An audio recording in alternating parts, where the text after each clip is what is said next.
ladies and gentlemen. I know it's been a while since I put out content. I know I had a lot going on.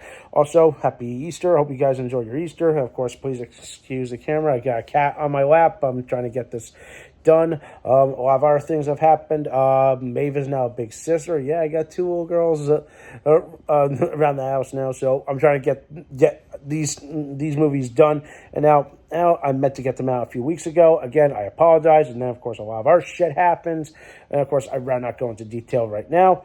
But I want to get this series over and done with. So it's a series of ranking videos. As I mentioned, I'm going to focus more on the Bond franchise.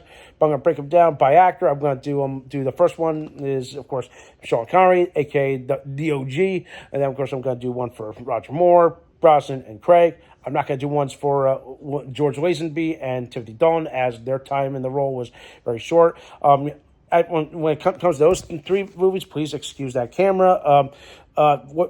Our Majesty's Secret Service with Lazenby, I feel like was middle of the road. I felt like it was a good way to cap off one layer to the character, to the Bond legacy. You know, the fact that this was the story where he felt like he met his first and only love. And then, of course, we all know what happened there. He gets killed in the aftermath. You know, all that stuff. As for Dalton's time in the role, they're okay, but they're not as good as any of these other ones, okay? But I will admit, I do have a soft spot for Living Daylights and License to Kill. More importantly, License to Kill, because I don't know, there was something about that I kind of liked about that one, even though it was a much more darker Bond at the time.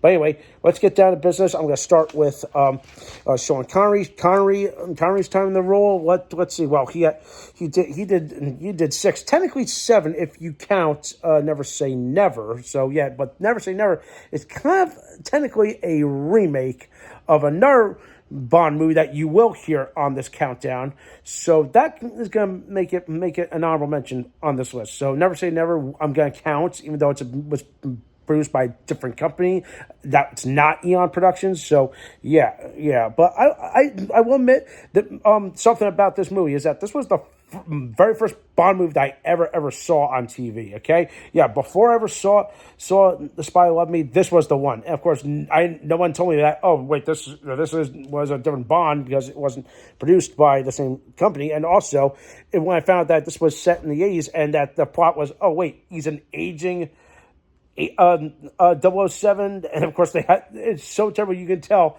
looking back at it, you realize, oh, Connery's wearing a wig kind of thing. So yeah, it was just so laughably bad. It was all right, but it's not as good as any of these other ones. And the other honorable mention I'm going to say is You Only Live Twice. I know a lot of people said this one's one of the more fun one of the Connery's legacy, but to me, I felt like there was some things that could have been better. Like, I kind of expected more, if that makes sense. Like, I mean, I love the whole location, the fact that he had to fake his death to go undercover. Now he's living in Japan and all this stuff. And of course, another great iconic Bond girl, Kissy Suzuki. She was fantastic. That actress, oh man, woo, smoking.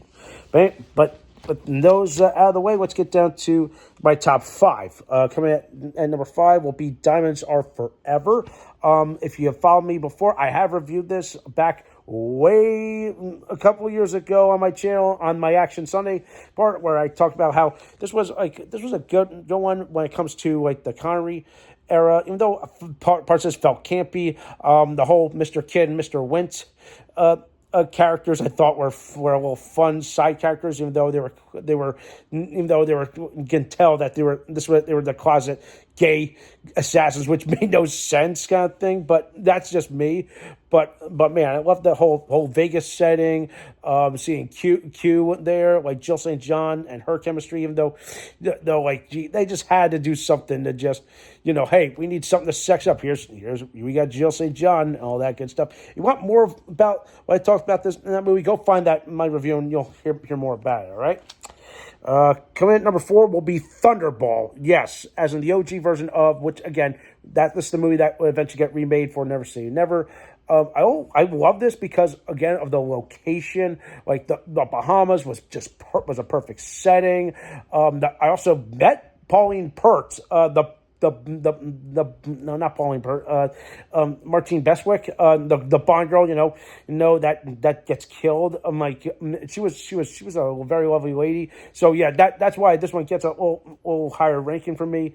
Let's see, Adolfo Celli as, of course, Largo. I felt like his character was a little camp, but I felt it was the perfect balance of sister and camp, if that makes sense. If you want, again, I might have reviewed this movie on my channel before. Go find that. But yeah, that to me, that's why Thunderball I rank higher than Diamonds Are Forever.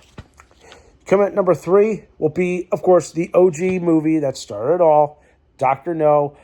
Again, this is another one that if you want to hear my thoughts about it, like I did review this on the Action Sunday block. Like I think it was like during that month. It was like between this and Diamonds Are Forever. Where again, like if that this is it, ground zero of where the basis of the whole franchise started. We see where Bond's origins, well, at the time where they started, and like it would just get better and better in every installment. And this one, again, even though everyone looked at the time and said, wow, things about this movie will never fly yet, particularly the villain kind of thing, like the casting of the villain, if that makes sense.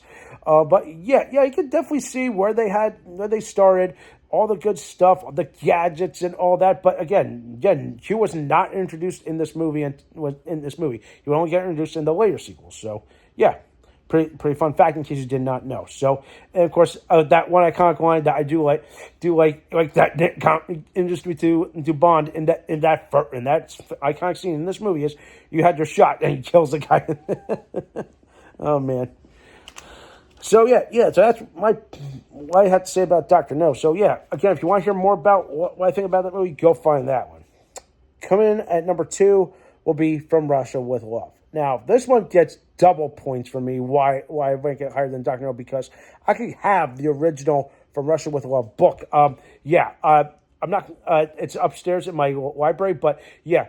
Reading that and then watching the movie, you could definitely see like a different tone.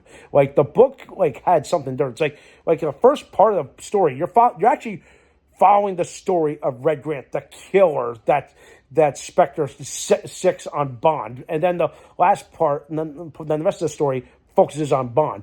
And that's what I liked about that. But when it comes to time for book to screen, holy crap. I feel like they did a good job of taking all the best elements and putting it to screen. But I would have loved that big change of pace where they just focused more on the villain. I think that would have made the movie a little bit better. But man, I love the whole saying. I love the train. Daniela Bianchi, she was smoking in this movie. She was really great. And of course, that fight on the train, all the other cool stuff, the gadget suitcase with all the toys and all that good stuff. Love that gadget. I gotta give that thing props. And of course, I love the cast of like the late Robert Shaw as Red Grant, and of course, again keeping the mystique of Blofeld, his identity a secret. I'm glad that was a cool thing.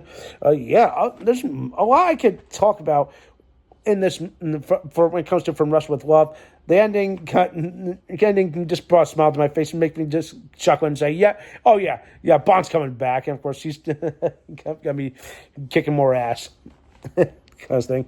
And then, of course, coming in at number 1, obviously, it's Goldfinger. Come on. It's the movie that really propelled Bond into the pop culture, into the limelight and everything, from the Golden Girl, the iconic line of, you expect me to talk? No, Mr. Bond, I expect you to die. You know it. It's all there from top to bottom. It's a perfect formula. And to me, Goldfinger is like the best of the Connery era. And of course, you got, Odd Job there. Great stuff there. Not much else I can say. I think I have reviewed this movie before. I think I talked about this in a very previous installment of I think it was like back in Just for Gills. My memory's a little foggy. I'm getting old. Who knows? But anyway, that's my ranking for the Connery era. So yeah, I want to hear your thoughts. Do you think I was wrong? Well, I want to hear your ranking. Okay, so that does it for tonight. Those videos, subscribe to my channel, and stay tuned for some more awesome and exciting content.